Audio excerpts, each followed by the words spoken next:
Mention the phrase merchant cash advance in small business circles, and you will likely hit a nerve.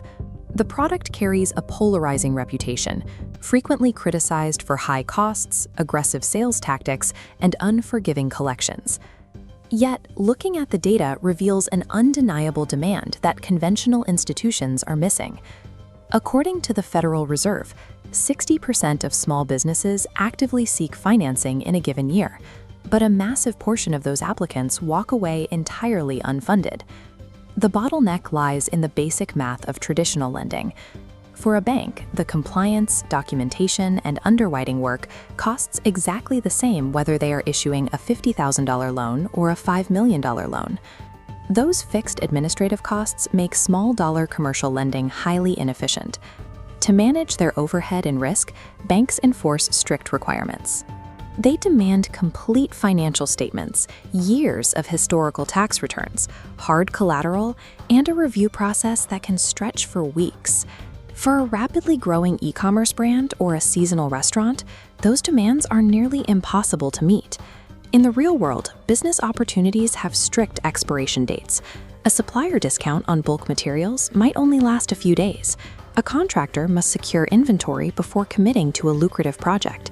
These time-sensitive realities simply do not align with slow banking timelines.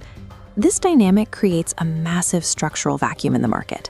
Millions of perfectly viable, fast-moving businesses are starved of capital because they do not fit the slow, rigid profile of a conventional commercial loan. Alternative business financing, specifically revenue-based financing, step directly into that void. Instead of digging through years of historical tax returns, alternative funders evaluate what a business is doing right now. They analyze daily bank deposits, current cash flow, and payment processing volume to make a funding decision in a matter of hours. A true sales-based structure also ties repayment to actual revenue. If a merchant's sales slow down during an off-season, the daily or weekly remittance amounts drop in tandem. The capital moves with the business rather than forcing the owner into a rigid monthly payment. This capital is completely non-dilutive. Business owners can fund a short-term marketing campaign or bridge a cash flow gap without surrendering permanent equity to an outside investor. By prioritizing active daily performance over a narrow historical credit score, revenue-based financing proves that a small business can be entirely unbankable, yet highly profitable. Critics correctly point out that this alternative capital is expensive, but evaluating a financial product strictly on price ignores a vital metric: opportunity cost. Look at this split timeline for opportunity cost.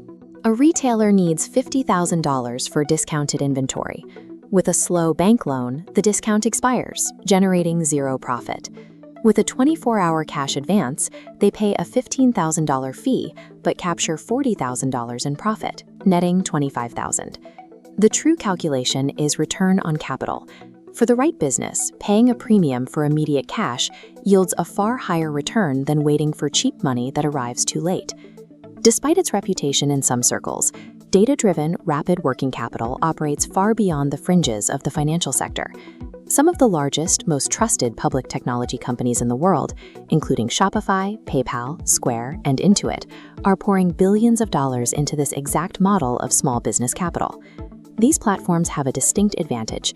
Because merchants already use their software to process payments and manage accounting, the tech companies possess embedded access to real-time sales data. They can automate underwriting without ever asking the merchant to fill out a traditional loan application. The sheer scale of their investment validates the core premise of the industry. Assessing real-time transaction data to deliver rapid response capital is a highly efficient mainstream solution to small business financing.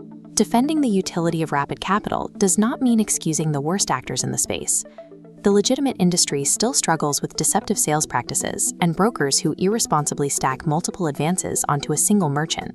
Revenue-based financing becomes an active trap when a business uses it to cover recurring operational losses or to temporarily postpone an inevitable failure without a concrete turnaround plan.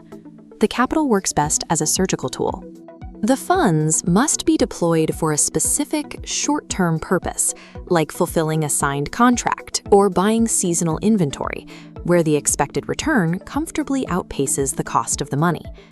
Judging the entire alternative finance sector by its most predatory transactions leaves out the broader economic reality. When delivered transparently and matched with the right opportunity, revenue-based financing fills a critical void in the market, turning rapid capital into a precise instrument for business growth.